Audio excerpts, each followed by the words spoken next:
Welcome back to my channel wait a minute.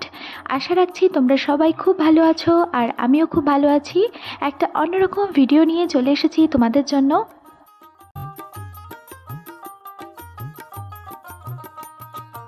আজ দেখাচ্ছি veg fried rice, যেটা তোমরা খুব অল্প সময়ের মধ্যে আর খুব অল্প মাত্রায় জিনিস দিয়ে বানিয়ে ফেলতে পারবে একদম চটজলদি উপায়ে। প্রথমে ইন্ডিয়া গেট রাইসটাকে ভালোভাবে ধুয়ে নিতে হবে যতক্ষণ না পর্যন্ত সাদা ভাবটা চলে আসে চালে। তারপর মোটামুটি 1 ঘন্টা মতো ভিজিয়ে রাখলে চালটা খুব ভালো মাত্রায় খুব তাড়াতাড়ি সেদ্ধ হয়ে যাবে। আর এমনভাবে তোমাদের চালটাকে ধুতে হবে যাতে চালটা ধুতে গিয়ে না ভেঙে যায়। অন্যদিকে রাইসটা হওয়ার জন্য পরিমাণ মতো জল ফুটানোর জন্য বসিয়ে দিতে হবে। তার মধ্যে দিতে হবে কিছু লবণ, গোটা গরম মশলা আর অল্প পরিমাণে সাদা তেল। সাথে যদি তোমরা তেজপাতার ফ্লেভারটা পছন্দ করো তাহলে সেটাও দিতে পারো। এবার একটা কড়াইয়ে দিয়ে দিতে হবে পরিমাণ মতো তেল, আর তেলটা একটু বেশি পরিমাণে দিতে হবে। তারপর দিতে হবে এর মধ্যে অল্প পরিমাণে ঘি, যাতে গন্ধটা ভীষণ ভালো হয়। আর তারপর কেটে রাখা সবজি যেমন গাজর, বিনস, ক্যাপসিকাম আর কড়াইশুঁটি, ফুলকপি তোমরা চাইলে দিয়ে দিতে পারো। আর কাঁচা লঙ্কা চিড়েও তোমরা অল্প কিছু দিতে পারো। তার মধ্যে দিয়ে দিতে হবে পরিমাণ মতো লবণ। লবণের পরিমাণটা একটু বেশি পরিমাণে দিয়ে ভালো করে নাড়াচাড়া করে ঢাকা চাপা দিয়ে এটাকে ভালো করে ফ্রাই করতে হবে।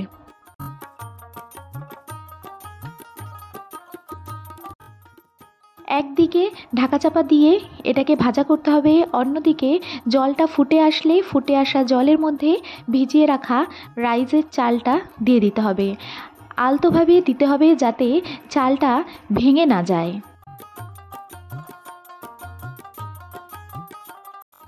চালটা জলে দিয়ে ভালো করে জলটা নাড়িয়ে দিতে হবে।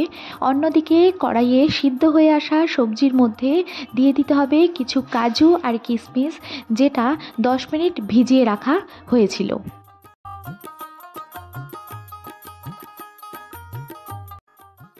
কাজু আর কিশমিশ দেওয়ার পর হালকা আঁচে ভালো করে ভেজে নিতে হবে যাতে কাজু কিশমিশটা লাল হয়ে আসে।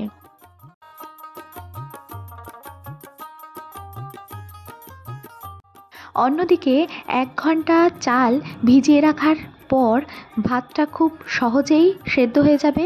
আর তোমাদের দেখে নিতে হবে যাতে চালটা পুরোটা সিদ্ধ না হয়, হাফ সিদ্ধ হলেই নামিয়ে দিতে হবে। অন্যদিকে ভেজে রাখা হয়েছিল কিছু পনিরের টুকরো, যেহেতু ভেজ ফ্রাইড রাইস এর মধ্যে পনির দেওয়াই যায়, তাই ভেজে রাখা পনিরগুলোকে এবার ওই ভাজা ভেজিটেবলের মধ্যে দিয়ে দিতে হবে।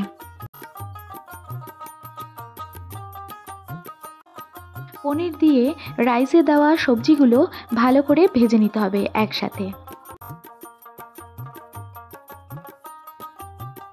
অন্যদিকে ভাতের জল ঝরিয়ে ঢাকা দিয়ে 10 মিনিট মতো রাখার ফলে ভাতটা পুরো সিদ্ধ হয়ে এসেছে। এরপর বড় থালার মধ্যে ভাতগুলো ছড়িয়ে দিতে হবে যাতে ঠান্ডা হয়ে আসে, আর ভেজে রাখা সমস্ত উপকরণগুলো তার মধ্যে দিয়ে দিতে হবে। তারপর দিয়ে দিতে হবে পরিমাণ মতো চিনি, যেটাতে ফ্রাইড রাইসের স্বাদ আরও দুর্দান্ত করে দেবে।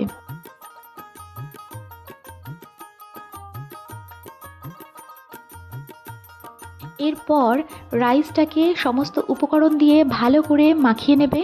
আর চাইলে অল্প পরিমাণে ঘি দিয়ে দিতে পারো। আমি ভাজার সময় ঘি বেশি করে দিয়ে দিয়েছিলাম। তারপরেই তৈরি হয়ে যাবে চটজলদি ভেজ ফ্রাইড রাইস, যেটা তোমরা পরিবেশন করতে পারো নিরামিষ আলুর দম বা পনিরের কোনো রকম রেসিপি দিয়ে।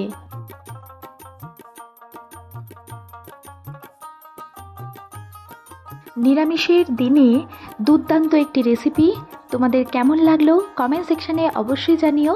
আজকের মতন চলি, দেখা হচ্ছে অন্য কোনো ভিডিও নিয়ে।